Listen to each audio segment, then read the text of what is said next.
Okay, now for the lesson. So that finished our function packet, which is exciting. Your test is coming up very soon. So let's take a look. You can always look on the stream too, but function review, you're gonna work on that for a couple days. And so the next time I see you on Zoom, that's when you'll start your test. Okay. All right, so here is your function review packet. Right now I'll display it and then you can go back and fill in the rest of the questions. So I'm not going to do number 1 for you. You should be able to list domain and range. Domain is your X values, range is your Y, and then tell me if it's a function or not. Number 2, just because we haven't seen a mapping in a while, we're going to do this one. So domain values again, well, there are X values, so there will be anything that's in here. So 2, 4, 5, and 9. So I'm going to write that out. Okay. So even on the test, you should be able to get at least like writing the domain, writing the range. Everyone should know that domain means X, range means Y. Okay. Domain is input, range is output. Okay. So my range, -2, 0, 2, and 4. Then it's asking you, is it a function? Well, with a mapping, if you struggle with the mapping, you can always write these out in ordered pairs. So 2 went to -2, so that's my first ordered pair, see? 2 went to -2. Then I have 4 going to -2. And then I have 5 going to 0. Then I have 5 going to 2. And then I have 9 going to 2. And then I have 9 going to 4. When I write them out in ordered pairs like this, you ask yourself, is this a function or is it not? Well, remember, you can't have 2 of the same X values. You can't have 2 of the same inputs. Well, I see 2 9s and 2 5s. So wrong, wrong, wrong. That's not okay. Is this a function? No. Okay, so on your paper, I would expect your domain written out, your range written out, and then is it a function? So if it's a function, put function. If it's not, put not a function. Okay. Or no, yes and no is fine with me too. Okay, I know that you don't have this paper in front of you, most of you, but you can still answer these on your paper. This was just extra work to get you thinking, does that make sense? So when you look back, when there's 2 things coming out of this output, that's not okay. Okay, so you'll be able to do number 3 on your own. Let's go to number 5. So when they give us a graph, now I wrote this graph, so it's probably a little sloppy.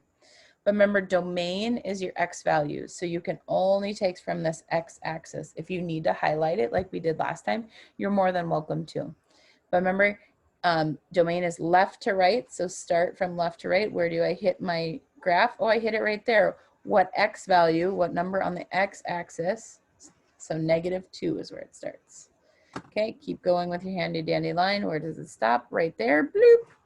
I'm at 3 on the x-axis. So I went from -2 to 3. Now I have these signs written in here for you, but when you just write them on your paper, just rewrite it. Okay, range, bottom to top, the y values. So I can only take the y values. Bottom to top, bloop, stopped right there. That's at -4. And I went all the way up to bloop, 3. Okay. If it's a function, you can't have 2 of the same inputs. You can't, and you have to pass the vertical line test. So here's my vertical line. Am I hitting something more than once? Yeah, I'm hitting it a whole bunch of places. There, there, there, there, there. Uh-oh, that's not okay. So this is not a function. Okay. Next slide. So if you keep scrolling, those of you who are looking at it online, this side, you should be able to do it. Write this set as a set of ordered pairs. Well, that's literally like the same work I did over here, but you're actually doing that for a problem. Write out your answer, then tell me if it's a function, yes or no. Number 7, graph the points. So you have -5, -4. So go over -5, down -4, put a point. Then go over -4, down -2. Remember, it's over left and right first, then up and down. Okay, and then is it a function? So it has to pass that vertical line test, or you can't have two of the same inputs, so you can actually answer that right away even before you graph it. Construct a mapping diagram. These are mapping diagrams when you have numbers and then you have arrows going to the next number. Now your mapping diagram could look like that, or you could write it up and down, like here's my X values, here's my Y, my arrows, either way. Is it a function, yes or no? Create a table. A table looks like this. Create a table for that graph. Is it a function, yes or no? Okay, next page of that review packet.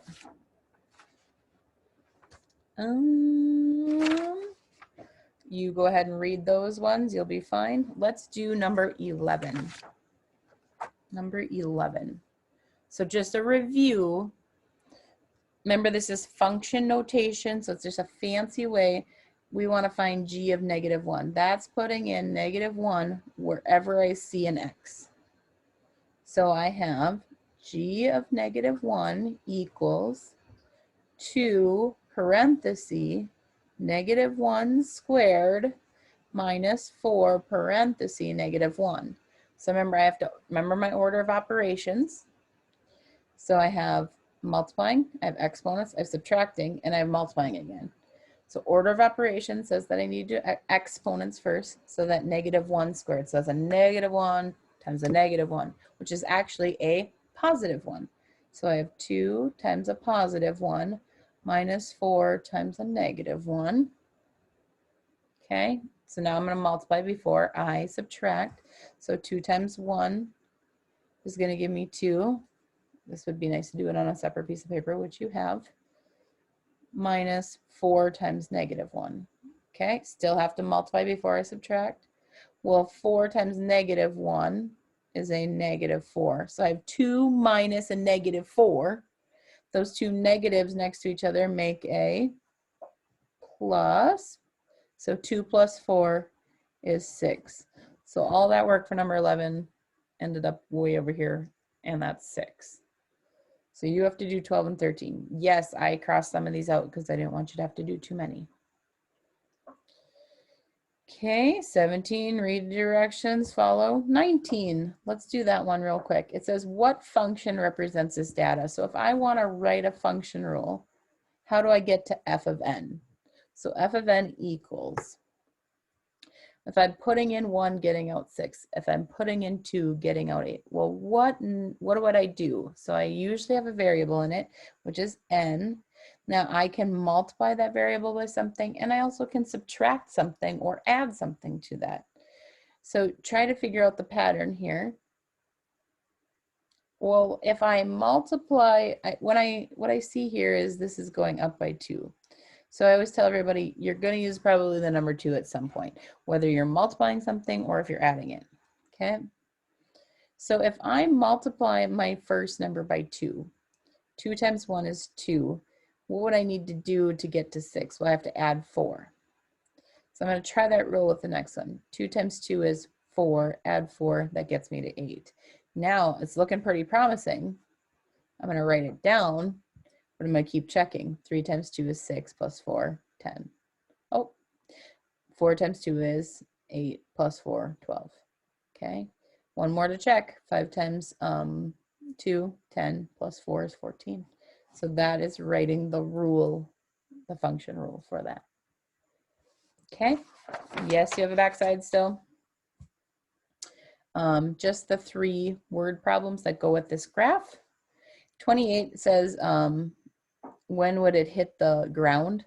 So the ground, remember that distance would have to be 0. So you're going to try to find when this thing equals 0. So you're just going to start plugging in numbers.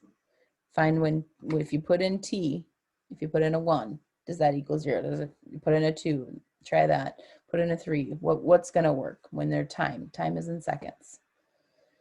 Remember, I'm here if you need me.